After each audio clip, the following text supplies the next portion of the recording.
स्वागत है दोस्तों। आज के मुख्य समाचार में आज देश और दुनिया से कई अहम और बड़ी खबर आ रही है। बात करेंगे हर खबर पर विस्तार से। चेन्नई में 3 अप्रैल को मिलेंगे 14 विपक्षी दल, दिखाएंगे ताकत, बनाएंगे नई रणनीति। इसी के साथ अगली बड़ी खबर में आपको बताएंगे ममता बनर्जी की चेतावनी, बोली केंद्र सरकार नहीं मानी तो देंगे दिल्ली चलो का नारा। एक और बड़ी अपडेट, चुनावी राज्य कर्नाटक में 1 महीने के अंदर तीसरा विधायक कांग्रेस में शामिल। वहीं अगली बड़ी खबर में आपको बताएंगे राहुल गांधी के मामले में अमेरिका के बाद जर्मनी का बयान पर घमासान। भारत ने कहा विदेशी दखल बर्दाश्त नहीं। तो चलिए देख लेते आज की पहली बड़ी खबर। चेन्नई में 3 अप्रैल को मिलेंगे 14 विपक्षी दल, दिखाएंगे ताकत, बनाएंगे नई रणनीति। दरअसल दोस्तों, डीएमके नेता और तमिलनाडु के मुख्यमंत्री एमके स्टालिन ने 3 अप्रैल को चेन्नई में सामाजिक न्याय आगे की राह पर चर्चा के लिए विपक्षी दलों की बैठक बुलाई है। बता दें, इस प्रस्तावित बैठक में कम से कम 14 विपक्षी दल शामिल होंगे, जो विभिन्न राजनीतिक कॉम्बिनेशन के जोड़ के लिए चल रहे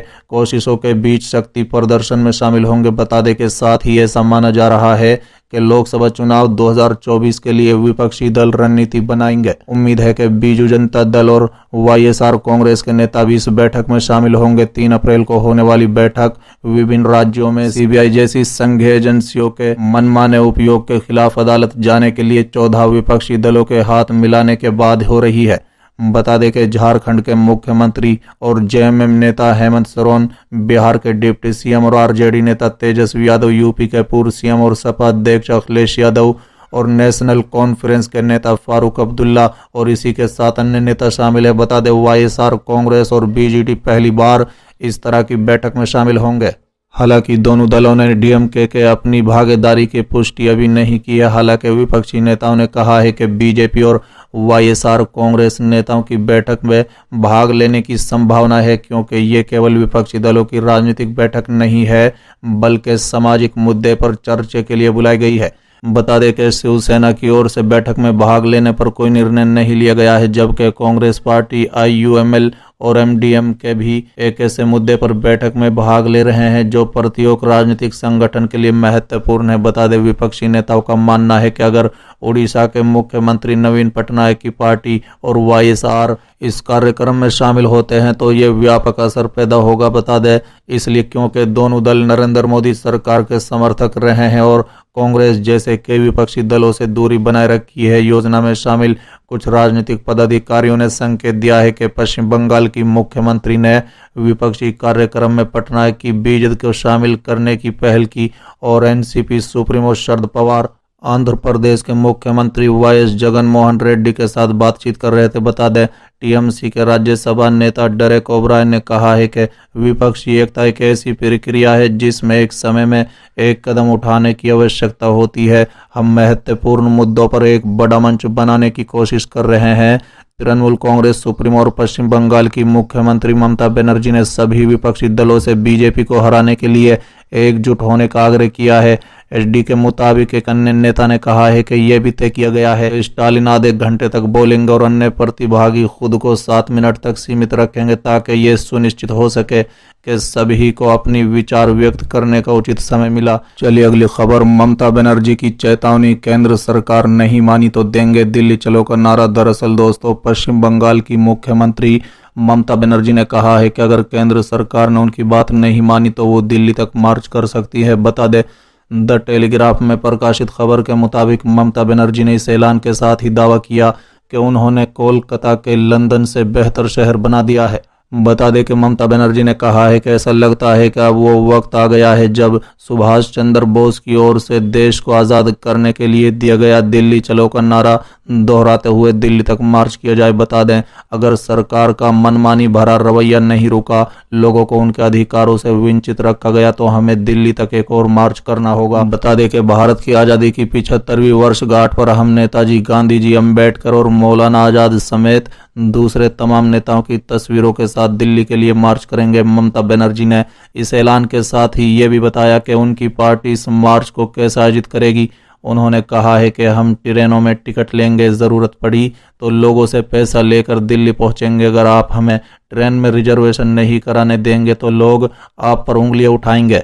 हमने आज तक इंतजार किया। मुझे उम्मीद थी कि केंद्र सरकार अपने रुख में बदलाव लाते हुए माफी मांगेगी और कहेगी कि उनसे बंगाल ग्रामीण आवास योजना में 100 दिन तक किए गए काम के पैसे को रोककर गलती हो गई है और हमें 1.15 लाख करोड़ रुपए देगी, जो कि असल में हमारा पैसा है। मैं उम्मीद कर रही थी कि वो जीएसटी से मिले पैसे और ग्रामीण इलाकों की सड़कें बनाने के लिए पैसे देगी, हालांकि ये सब नहीं हुआ और अब हमें अपना विरोध प्रदर्शन बढ़ाना होगा, बता दे। लेकिन जिस दिन ममता बनर्जी केंद्र सरकार के खिलाफ विरोध प्रदर्शन कर रही थी, उसी दिन कोलकाता के हावड़ा में झड़पें हुई। चलिए अगली खबर, चुनावी राज्य कर्नाटक में 1 महीने के अंदर तीसरा विधायक कांग्रेस में शामिल। दरअसल दोस्तों, चुनावी राज्य कर्नाटक में 1 महीने के अंदर तीसरा विधायक कांग्रेस में शामिल हो गया है।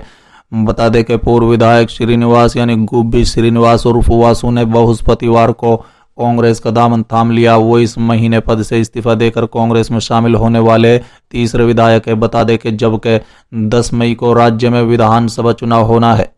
कांग्रेस के मुताबिक वर्ष 2018 के विधानसभा चुनाव में जेडीएस से जुड़े 37 नेता आगामी चुनाव के मद्देनजर अब तक कांग्रेस में शामिल हो चुके हैं। पूर्व मंत्री श्रीनिवास ने 27 मार्च को विधायक पद से इस्तीफा दे दिया था, जबकि 2 भाजपा नेताओं पुट्टन्ना और बाबूराम चिन्नू इस महीने की शुरुआत में विधान परिषद की सदस्यता से इस्तीफा देकर कांग्रेस का दामन थाम चुके हैं। बता दें कि पुट्टन्ना को कांग्रेस ने अपनी पहली सूची में राजाजी नगर विधानसभा क्षेत्र से मैदान में उतारा है और ऐसे संकेत है कि पार्टी चिंचनसूर और श्रीनिवास को भी कर्मश, गुरमतकल और गुब्बी क्षेत्र से मैदान में उतार सकती है। 4 बार के पूर्व विधायक श्रीनिवास और उनके समर्थकों को पार्टी में शामिल कराते हुए कर्नाटक प्रदेश कांग्रेस कमेटी के अध्यक्ष DK शिव कुमार ने कहा है कि मैं लंबे समय से श्रीनिवास को कांग्रेस में शामिल करने का प्रयास कर रहा था, लेकिन अब जनता का मिजाज भांपते हुए उन्होंने पार्टी में शामिल होने का फैसला किया।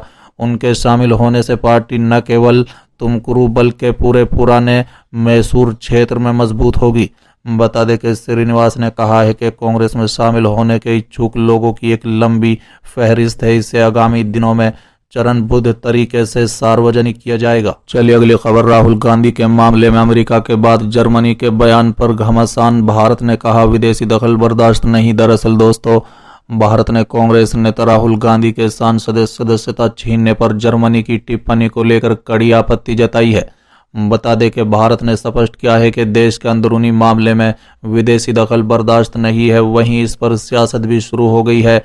जर्मनी ने भारत के सलाह देते हुए कहा है कि इस मामले में न्यायिक स्वतंत्रता और मौलिक लोकतांत्रिक सिद्धांतों का पालन होगा।